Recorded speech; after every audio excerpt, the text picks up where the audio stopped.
Aloha everyone, welcome back. This is Natasha. So today is going to be the first part of the card series for the Simon Says Stamp Sea Treasure card kit.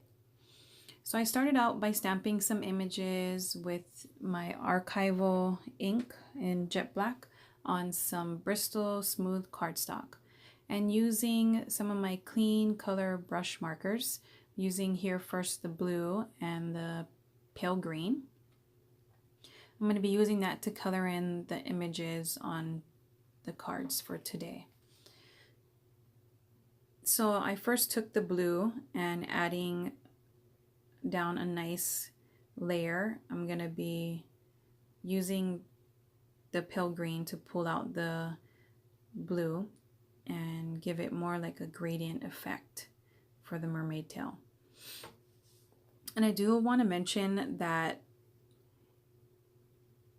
when you're going to be using the clean color brush markers, you really want to first off use a watercolor proof ink. And you do want to use some Bristol smooth cardstock. Believe me, this is like the third or fourth time that I actually colored all these images out. And I was trying a whole bunch of different first cardstocks, then inks, and so this worked the best. Seriously, the blending was effortless on the Bristol with these markers. Okay, so I'm going to move on to her hair, and in her hair I'm going to be using bright yellow and carmine red. I wanted it to kind of, get the inspiration from Ariel from Little Mermaid, so I wanted it to have kind of like a reddish tone hair on this mermaid here. So starting off with a nice layer of the red and then pulling it out with the yellow to give it that really nice gradient, highlight, shadowy effect. And I'm going to take the red and just add colors basically on her curls and then pulling it out with the yellow just to keep the rich tone of the hair color.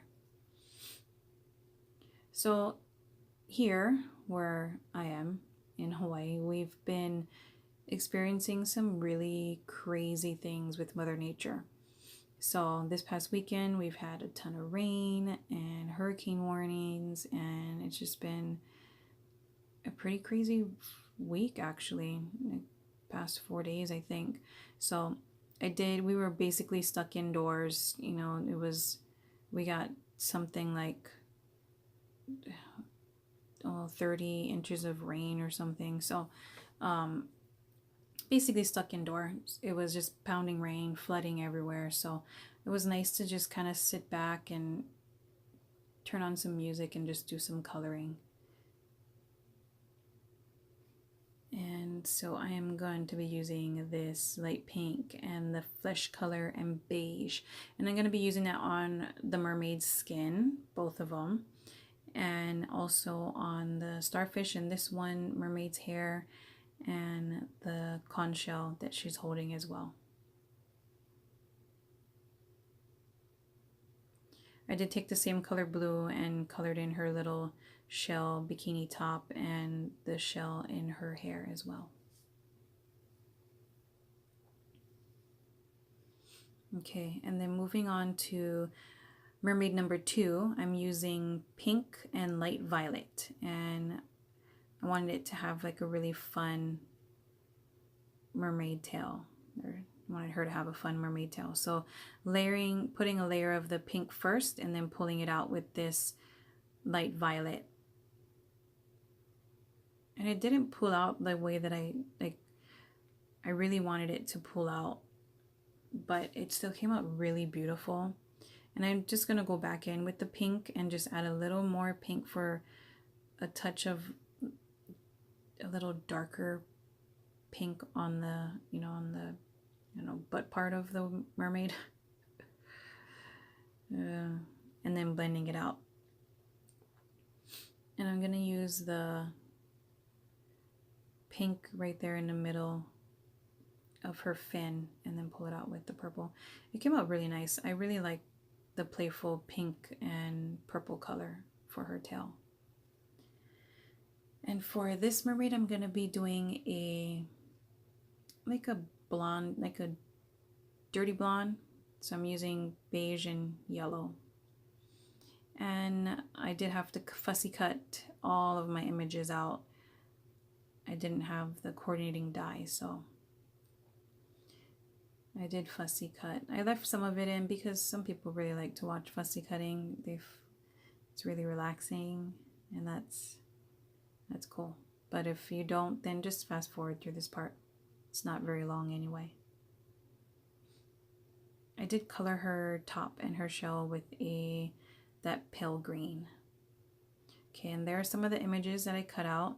I do color and cut out more later on in the video, but I do it off camera. And then using a gold pen, I'm just coloring in the insides of this treasure chest. Okay, and so I used Mermaid Lagoon, Faded Jeans, Cracked Pistachio, and Twisted Citron. Actually, I'm pretty sure that's what was used on this panel. My husband actually blended this panel one of the days that we were stuck in the house, couldn't do anything. He couldn't go outside and work on anything, so he came to bother me in my craft area and wanted to blend something, so that's what he did. So I'm using it on my card today. It's awesome. So I sprayed it down with a little bit of water and some gold shimmer mist. And then I do want to mention that if you're going to fussy cut like the way I did and going to be right up against the line, you do want to take a black marker and color on the outsides of your image. It just gives it a really complete finished look.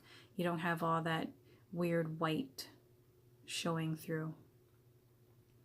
Okay, and so using my Misty, I'm going to be stamping my sentiment with the ink pad that came in the kit onto my panel and embossing that with some gold embossing powder. And the sentiment reads on this one, always be yourself unless you can be a mermaid. So using the yellowish pink mermaid, I'm going to be placing her at the bottom of my panel there.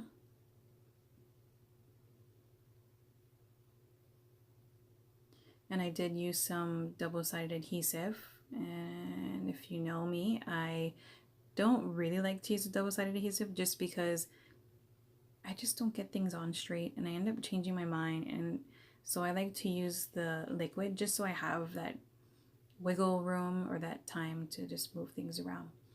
And I did pop up on Pop Dots the two yellow and blue fish that you see there. Adding some Nouveau drops. This is the Sea Breeze. I'm just putting it onto the panel to make it look like bubbles. Okay, and I added that to a teal colored cardstock, and that was card 1. So moving on to card number 2, I used all of the green pens that I have in my 24 pack of markers. So that's light green, deep green, pale green, and olive green. And I colored in my seaweed. Ta-da, there you go. And of course, fussy cutting. I'm seriously thinking of buying one of those. I hear people talk about scan and cuts, I believe. I do. I mean, I don't mind fussy cutting, but I'd rather not fussy cut. I'd rather have something to do it for me, like a coordinating die or that stamp and scan and cut or whatever it is. So some people find it relaxing, and I mean, I don't mind it, but it is a tedious thing to do, and I'd rather skip it if I could. So as you could see on that seaweed, you could see some of the white from when I cut out from the cardstock beneath. So you just want to really color it in with the black marker. So here's the card. I did ink blend my background with fossilized amber, worn lipstick, and salty ocean, and sprayed that with some water. And I'm going to be prepping my surface for some embossing. So I embossed the sentiment and I put little bubbles. I stamped some little bubbles with the embossing ink and then adding that mermaid embossing powder from the kit. And I'm gonna heat set that, and it's really pretty. The shine on it, super pretty. Just cooling it off. And I'm gonna try to show you a close-up, but it's just really pretty, sparkly. Okay, so taking the elements here, I am using some liquid glue. Yes, back to the liquid glue. And attaching all of that to my panel. So I did want to mention as well, so this is the first time that I ever used the white marker for, not marker, but white pen for highlights. And it is freaking amazing. I mean, it just adds so much to the images. It's unbelievable. So I will be doing it more often. I was always hesitant because I'm not good with that whole, like, you know, where the light is, you know, and you picture that whole thing, but it came out really, really good. It looks like the mermaids are glistening under the water and the fish. So I'm super proud of the way these cards came out. This is the still shots of the cards that I did today. I hope you enjoyed them. I did use some of my Spectrum Noir shimmer pen to add to the mermaid's tails and a couple of little parts on the card. Thank you so much for watching, and stay tuned for more cards from this kit. Mahalo.